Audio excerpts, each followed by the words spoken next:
Welcome to my channel Gitanjali village food culture को मु आज आपण मानकु देखैबी बिरी पोड़ पिठा करिकी। एटा खाइबा को बहुत भल लगी थाए। आपण माने मध्य थरे निश्चय ट्राई करंतु। बिरी पोड़ पिठा बनैबा पई मु एठी नैछि गोटे कप बिरी। मु एठी चोपा लगा बिरी को नैछि। आपण चाहिले दुकान रो गोटा डाली चोपा छड़ा गोटा डाली मध्य नहीं पारिबे। मु एठी एही डाली को 6 ରୁ 7 घंटा पर्यंत बतुराई देबी। तापर यहाँ को भल भाबरे धोई नेबी जेमती चोपा सब छाड़ी जीवो। एबे मु यहाँ को गोटे बाउल पानी रे बतुराई दउछि। एबे मु सेम कप रे 2 कप चाउल नेबी। आउ चाउल को मध्य पानी रे बतुराइबी। एबे मु नउछि एठी 2 कप चाउल। मने रखंतु एठी एथिरे खाली अरुआ चाउल ही पड़िबो, उषुना चाउल लागिबनी। एबे मु एठी बिरी डाली को भल भाबरे धोई देइछि। आउ बिरी डाली रु चोपा मध्य अलगा कर देइछि। आउ चाउल को मध्य मु धोई देइछि। आउ एबे बिरी को आउ चाउल को ग्राइंडिंग करि नेबा। हेले आमे अलगा अलगा ग्राइंडिंग करिबा, एहा को आमे मिसेइबानी। एबे आमे एहा को ग्राइंडर करिकी अलगा अलगा जगह रे रखिबा। आमे एहा को परे मिसेइबा। एबे मु एठी बिरी को बाटी नेछि। आ गोटे जगह रे काढी नेछि। एबे मु एठी चाउल को मध्य बाटी नेछि। आ गोटे जगह रे काढी नेछि। मु एठी बिरी को गोटे बड़ जगह रे काढीछि। काहे कि ना बिरी को आउ चाउल को आमे गोटे जगह रे फेंटिबा। तो मु एठी चाउल को एबे ढाली नउछि। चाउल को आउ बिरी को बेसी पानिया करिबेनी। एतिकी कले भल हबो, एतिकी रे ही चलिबो। एबे हाथ रे एमती भल भाबरे एमती गोलेइबे। सब कुछ जेमती मिसेइबे। एमती 5 मिनिट पर्यंत लगातार भाबरे एहा को एमती गोलेइ देबे।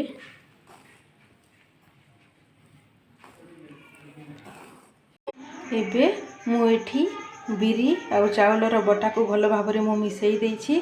5 मिनिट पर्यंत मु एहा को भल भाबरे गोलेइछि। एबे आमे एथिरे बाकी जिनिस पकई नेबा। एठी पकईबा पई मु नेइछि किछि काजू खंड खंड करी नेइछि किछि किशमिश आउ नेइछि किछि कोरा नडिया आउ नेइछि गोटे बाउल चीनी आउ अल्प टिके लूण। एबे आमे ए पिठोई रे ए सब जिनिस पकई नेबा। चीनी पकई नेबा आउ लूण मध्य पकई नेबा। आउ एबे आमे एहा को भल भाबरे मिक्स कर देबा। देखंतु मु एबे एठी सब को मिसेई देइछि। हाथ रे एमती गोलेई देइछि। आपण मध्य हाथ रे एमती गोलेई देबे। आउ पिठो को बाटिला बेले टिके बहलिया करिकी बाटी थिबे। काहे कि ना चीनी एठी देबा द्वारा हम पिठोटा टिके पानिया ही जाय, सेथि पई। एबे मु गैस ऑन करिकी गोटे बड़ नॉनस्टिक कढ़ाई नेछि। आ मु कढ़ाई रे 2 चम्मच घी पकई देइछि। आपण एठी एल्युमिनियम रो कढ़ाई मध्य नै परिबे।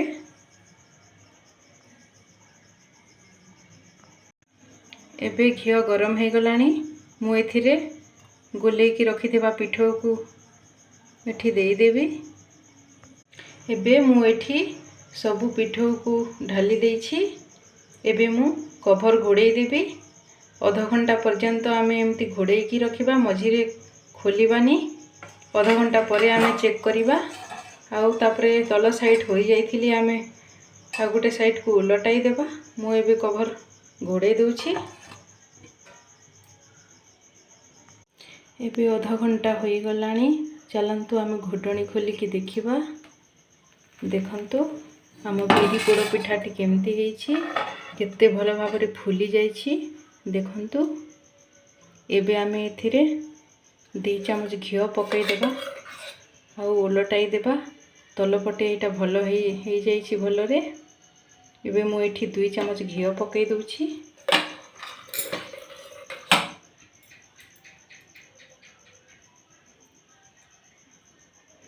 एबे यहाँ आम उलटाई देवा आ पुणी अध घंटा पर्यंत आम यहाँ बसैबा। मु आपण मानक उलटाई की देखौछि। देखंतु मु एबे पिठा को उलटाई देछि। देखंतु आम बिरी पोड़ पिठा केते फुलिकी रही। देखंतु एबे आमे पुणी घोड़ाई देवा आ अध घंटा पर्यंत छाड़ी देवा। तापरे आम तलपटे भी हो जाइथिबो आ पिठाटा खाइबा पई रेडी हो जाइथिबो। मु एबे घोड़ाई दउछि। देखंतु अध घंटा हो गलानी। चलो आम एबे घोटणी खोलिकी देखिबा। देखंतु आम पोड़ पिठाटी केते सुंदर भाव रे फुली जाइछि, केते फुलिकी रही। देखंतु एबे आमे हेछि कि नाही चेक करिबा। एबे मु गोटे छुरी नेछि, छुरी साहाय्य रे एमती एठी बसौछि। देखंतु आ छुरी को बाहर करूछि। आम छुरीटा सफा होई आसीछि, माने आम पिठाटा एबे हेई जाइछि, भितरे कंचा रहिनी। एबे खाइबा पई रेडी हो जाइछि। तलपटे मध्य एमती लाल हो जाइछि। पोड़ पिठाटा बनैला बेले गैस रो फ्लेम को केवल लो ही रखिबे, जम्मा बढ़ेइबेनी। एबे आमे गैस रो फ्लेम को बंद कर देबा।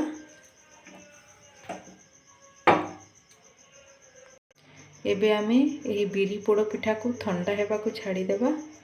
तापरे आमे प्लेट को बाहर करके काटिबा। देखंतु मु एबे बिरी पोड़ पिठा को प्लेट को काढ़ी नेछि, केते सुंदर देखा जाउछि। एबे मु एहा को छुरी साहाय्य रे काटिबी। आपण माने देखंतु केते स्पंज परिकी फुलिकी रहिछि आम पोड़ पिठा। देखंतु मु एबे पोड़ पिठाटी आपण मानक काटिकी देखौछि। देखंतु केते मोटा हेकी फुलिकी रहिछि। एटा खाइबा को बहुत भल लागि थाए, बहुत स्वादिया लागि थाए। आपण माने मध्य थरे निश्चय ट्राई करंतु आ मो सहित शेयर करंतु। आउ आपण मानक आजिर मोर ही पोड़ पिठा रेसिपी केमती लागिला निश्चय आपण मानक भल लागिथिबो। जदि भल लागिछि ताहेले लाइक कर दियंतु और मो चैनल को प्लीज सब्सक्राइब कर दियंतु। Thank you.